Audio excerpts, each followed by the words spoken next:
Et on reste à Abidjan où l'on retrouve notre correspondante Christelle Pire. Christelle, c'est une première rencontre très attendue entre le président Ouattara et l'ancien président Bédié. Qu'est-ce que ça augure pour les jours à venir en Côte d'Ivoire ? Alors vous avez entendu, Monsieur Réconan Bédié l'a dit, on attend de nouvelles rencontres de ce type dans les jours à venir ici en Côte d'Ivoire. Et comme vous l'avez dit, c'était une rencontre très attendue, c'était une prise de contact, ils l'ont dit, pour briser la glace, car ces deux grands protagonistes de la politique ivoirienne ne s'étaient pas rencontrés depuis plus de 2 ans. Ils ne s'étaient pas vus en tête depuis août 2018, juste avant que Henri Konan Bédié et son parti, le PDCI, ne rompent leur alliance avec Alassane Ouattara. Ils étaient ensemble dans la majorité présidentielle depuis 2011. Et vous l'avez dit également dans le sujet, un lieu symbolique a été choisi pour cette rencontre. Il s'agit donc de l'hôtel du Golfe. C'est dans cet hôtel que les deux, Henri Konan Bédié et Alassane Ouattara, ont passé plus de 4 mois lors de la crise de 2010-2011. Un endroit donc très symbolique pour un début de dialogue, un signe de décrispation, en tout cas cet après-midi à Abidjan.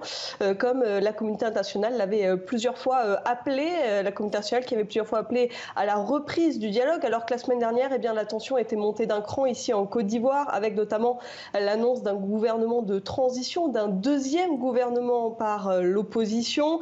En réaction, le pouvoir avait engagé des poursuites et avait notamment arrêté Pascal Afine-Guessant, l'un des candidats à l'élection présidentielle, candidat de l'opposition. Alors cette rencontre a été permise notamment parce que cet après-midi, le blocus des forces de l'ordre autour de la résidence d'Henri Konan Bédié a été levé. C'était un préalable qu'avait demandé le PDCI. La question maintenant, c'est sur quoi vont s'entendre Henri Konan Bédié et Alassane Ouattara dans les prochains jours. Quels sont les sujets qui vont être sur la table? On peut penser à la commission électorale indépendante, également aux futures élections législatives qui doivent se tenir dans les prochains mois, également les arrestations probablement des différents militants de l'opposition et de Pascal Afine-Guessant, ainsi que le blocus des forces de l'ordre qui est toujours présent autour de résidences de plusieurs leaders de l'opposition, comme Pascal Afine-Guessant ou encore Assoua Adou.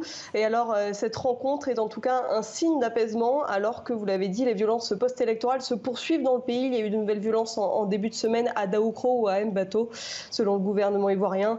Ces violences depuis la mi-août ont fait au moins 85 morts et près de 500 blessés.